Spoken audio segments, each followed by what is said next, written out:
I think that the perception of the fleet management companies has been that government is not an attractive market because of long sales cycles, because of the belief that very little business is awarded that's not competitive in nature. So I think there's some misperceptions. Yeah, certainly most government jurisdictions have to follow a set of procurement policies and procedures and regulations that in some cases is certainly more structured and maybe more onerous from the standpoint of suppliers than in the private sector.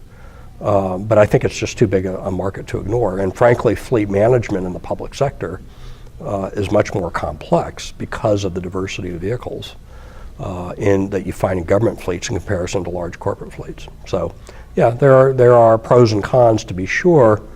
My perception, and I'm not, I wouldn't consider myself to be an expert in corporate fleet leasing, but my perception is that historically the big leasing companies have mostly been content to take market share from one another, and I don't get the sense that they've really been focused on trying to enlarge the overall size of the pie.